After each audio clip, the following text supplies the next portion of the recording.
mic check, 1, 2, 3. Can you hear me? Mic check, mic check, mic check. Good? Everybody else good? Put it back. Okay.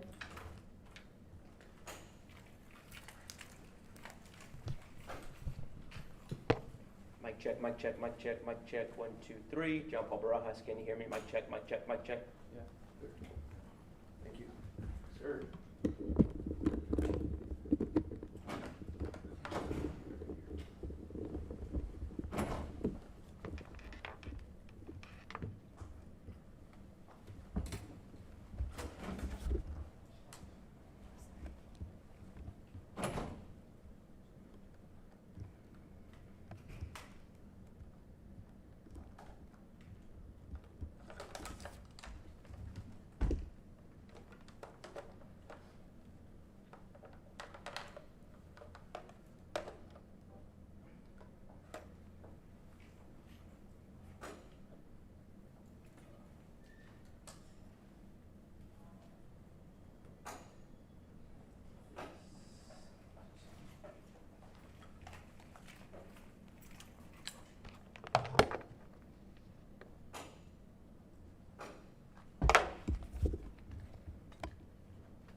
Okay, thank you all so much for joining us this evening. It's been a long but productive day.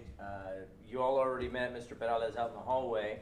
So look, we'll just cut to the chase. Mr. Peralez is here for capital murder in the death of Marianne Marble. He's facing a litany of charges though. One charge of capital murder, one aggravated assault, mass shooting, that's a relatively new charge. That exists in the state. One aggravated assault with a deadly weapon, and then 2 counts of injury to a child by serious bodily injury.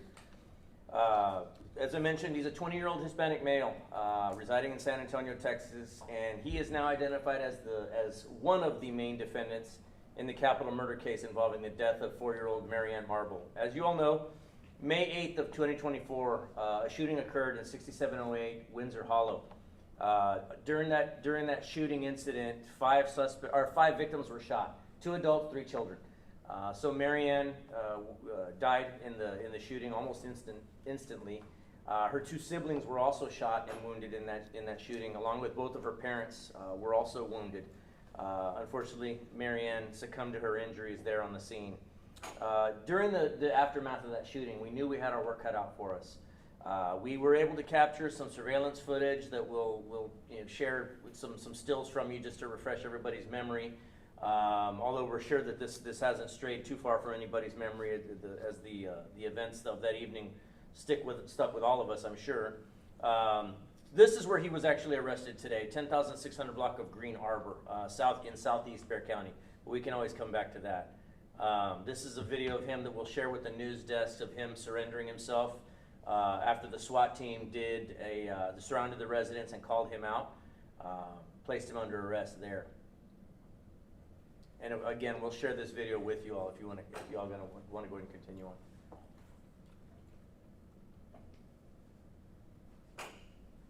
Okay. So as you know, the 6700 block of Windsor Hollow was where the original shooting took place. In the aftermath of that shooting, we were able to share photos and video from the shooting incident.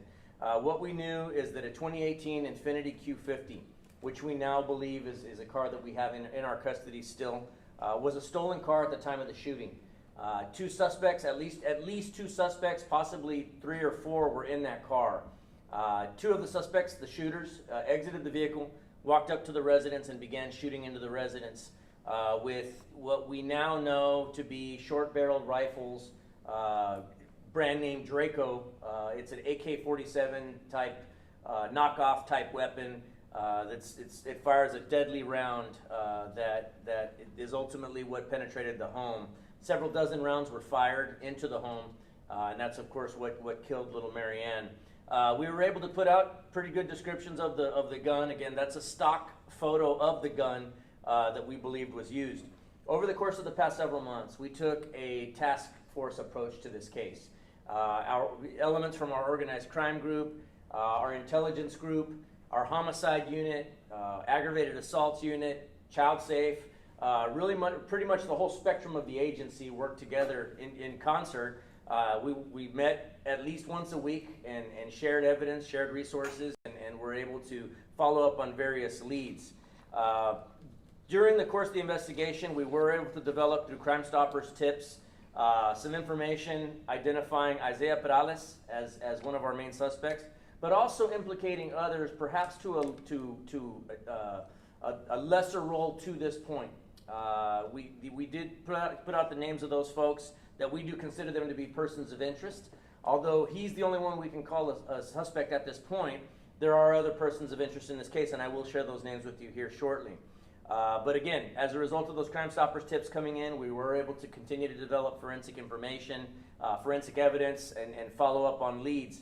During the course of that investigation also, we were able to, through digital evidence, retrace Isaiah Perales' steps in the aftermath of, prior to and in the aftermath of the shooting. We did see where some research was conducted, for example, on his cell phone of the Windsor Hollow address prior to them going to there. We were able to see where his phone was in very close proximity to that shooting. We believe that it was actually turned off at the time of the shooting. Immediately after the shooting, we see where the phone comes back on, and we're able to track movements throughout the county to various spots. At a certain point, we were able to track that phone out to Calaveras Lake, where, as you know, a couple days ago, we conducted a dive with the Harris County Sheriff's Office dive team. Helping out was our BCSO dive team. Everybody worked together, and what we were looking for was, quite frankly, a murder weapon. That day, we were fortunate enough to locate, one of the divers located in probably about 5 feet of water, about 50 feet off a bridge, this weapon, what we now know is also a Draco, very similar to the ones used in the shooting. That weapon was submitted to the Bexar County Crime Lab. This morning it was test fired, and we were able to definitively say that the shell casings fired from the test fire matched definitively to the shell casings recovered at the scene of the shooting where little Marianne was shot. And so earlier today, we were able to apply for and were granted several arrest warrants for Isaiah Perales. Again, he was placed under arrest at that location in southeast Bexar County. Look, I can't say this definitively enough. There will be other arrests in this case. There are other persons of interest in this case. Let me kind of go over who those persons of interest are, and I will once again remind the community on what we need from them.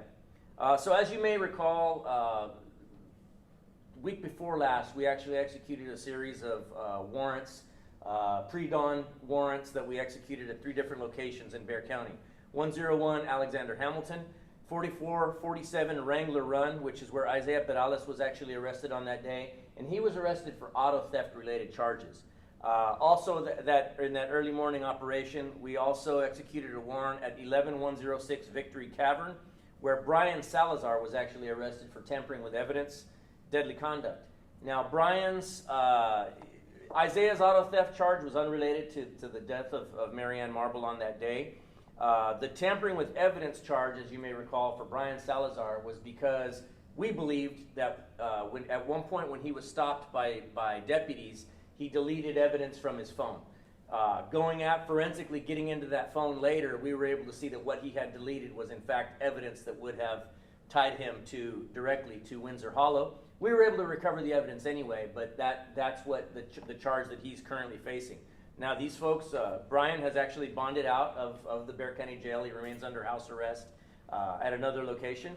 But again, while we are considering him to be a person of interest in this case at this point, it's highly likely he's going to cross the line over into suspect at some point.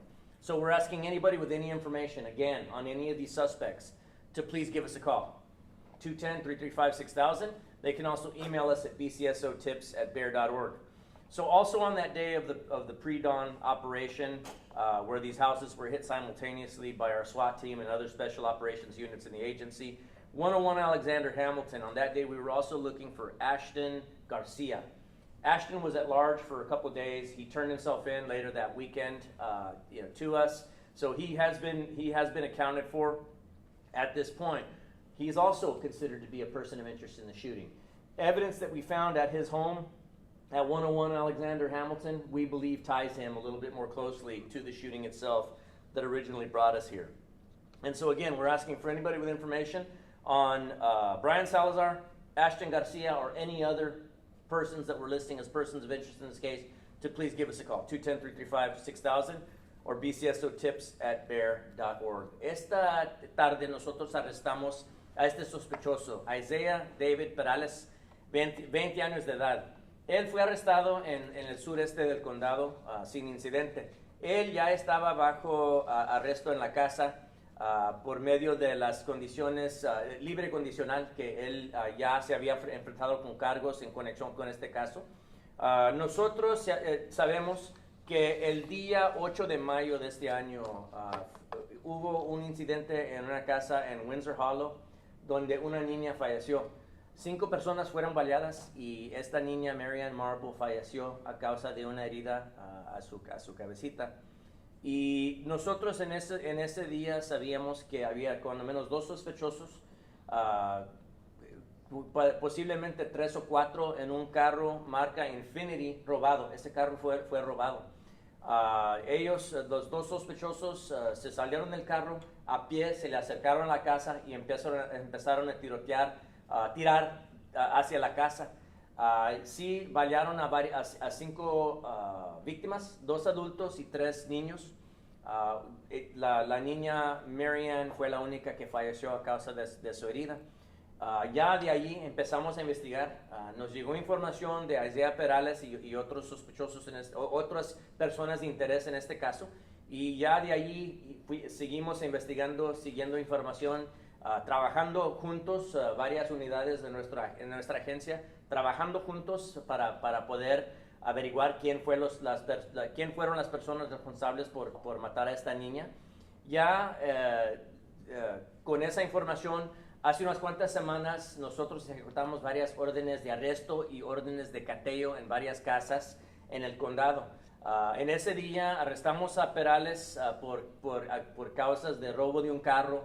También arrestamos a otro sospechoso, Brian Salazar, por destruir evidencia en conexión con el incidente de la niña y otros cargos. Y también en ese día buscábamos a Ashton Garcia por robo de un carro también.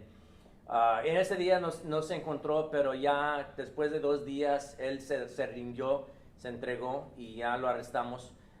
Todos menos Isaiah, bueno, todos estaban en libres condicionales, pero ahora arrestamos a Isaiah otra vez por varios cargos. Estos son los cargos de él, pero más importante que todos es el homicidio de la niña. Pero yo puedo decir definitivamente que va a haber otros arrestos en este caso. Ya sabemos que hay otras personas de interés en este caso, y ya sabemos que nosotros vamos a hacer todo lo posible hasta que podemos arrestar a todos los responsables por matar a esta niña. Any questions? Brian Salazar is a suspect, and you said he was arrested for tampering with evidence during the auto arrest of that ring bus. Mm-hmm. But he was erasing evidence that connected him not to the ring, but to the Windsor Hollow shooting. Correct. The only thing that we have, well, the only thing that we've charged to this point, I should say, is that at one point when we were conducting surveillance on these folks, we went to make a traffic stop on Brian. When we latched onto him, we saw that his cell phone had been wiped. When we were able to get that phone and by virtue of a search warrant get into that phone, we saw that it had been wiped, but we were able to forensically recover what it was that he had wiped, and what it was information tying him to Windsor Hollow on the day of the shooting. And so again, we were able to get that evidence back anyway, but the fact that he just tried to destroy it anyway was what led to the charge of tampering with evidence. Again, I fully believe that he is, involved in this to some extent. While I can't call him a suspect in the shooting itself just yet, I fully expect that there's going to be other arrests, and I fully expect that he will face other charges in the future. I will also remind the community at this point that typically on a Crime Stoppers case, there's up to a $5,000 reward.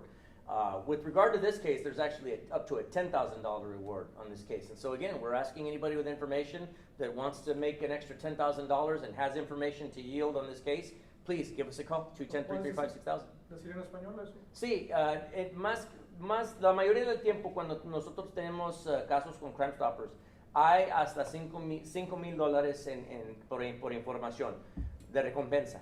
En este caso hay $10,000 de recompensa por la muerte de esta niña. Entonces les pedimos a todo el público que si tienen información tocante a este caso y quieren esos $10,000, que por favor nos hablen 210-335-6000 o bcsotips@bear.org.